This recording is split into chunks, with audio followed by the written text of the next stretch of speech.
All right, you guys, time now 6:22 this morning. And one thing we know about time is that it waits for no one. And that saying holds true for the person you are about to meet. And it means just a little bit more to him than it may mean to you and I. The first time the world was introduced to Stephen Gilmore's story was through a video online back in December, now viewed more than 18,000 times. When you watch this story, I want you to know that the folks you are about to meet are not alone. You'll meet a father, a husband, a man who wants to live a normal life like the rest of us. And up until he was 16 years old, he did. This is a family who, along with more than 100,000 others, yearn for normalcy. I just love the time I spend with the kids. From coaching his daughter's basketball team to spending time with his wife and children. She knows I appreciate her. Stephen Gilmore has always tried to muster a big, bright smile. Glass half full situation. And if we go on driving trips, I'm not the one that has to stop to go to the bathroom. His laughter hiding the fact that his kidneys are failing again. I found out that I had a kidney problem when I was 16. I look like that guy. You're standing next to somebody and you wouldn't know. But what you can't see is time has completely altered the way Steve lives his life.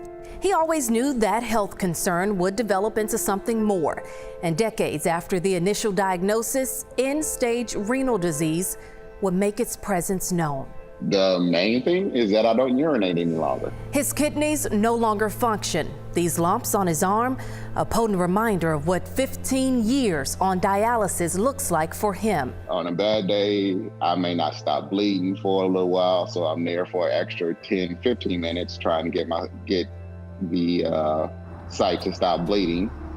On 3 days, upwards of 15 to 16 hours a week, Steve finds himself making an all too familiar trip with 2 needles inserted into his arm to do the work that a healthy kidney would normally perform. I know that he's doing everything that he can do to be there for us.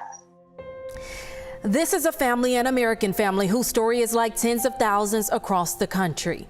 More than 100,000 people are awaiting a kidney transplant. He received a kidney transplant and it rejected 6 years later because of lack of insurance.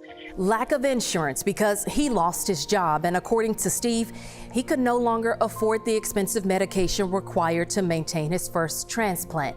That one was given to him by his brother. And that's what brings us here. 15 years waiting for a transplant. Dialysis is very taxing, so we made a decision that we don't want another year to go by and him not have a new kidney. First, he needs a match. But we don't see a lot of participation from the Black community in organ donations. And I think that hinders us. Steve's donor doesn't have to be another African American. It's his B-positive blood type that really matters. But he and his family would like to see more Black and brown people join the donor list.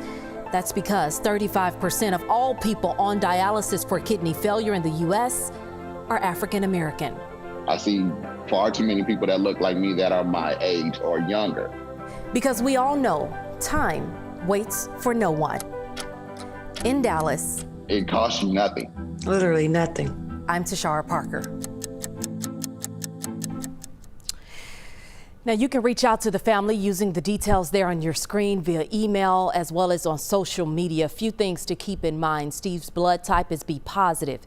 You must be 18 years old as well as in good health. Even easier than that, signing up to be an organ donor. When you renew or sign up for a new driver's license, you can say yes to join the organ donor list, or you can visit donatelifetexas.org. Thousands, and I do mean thousands, are depending on those transplants from that list.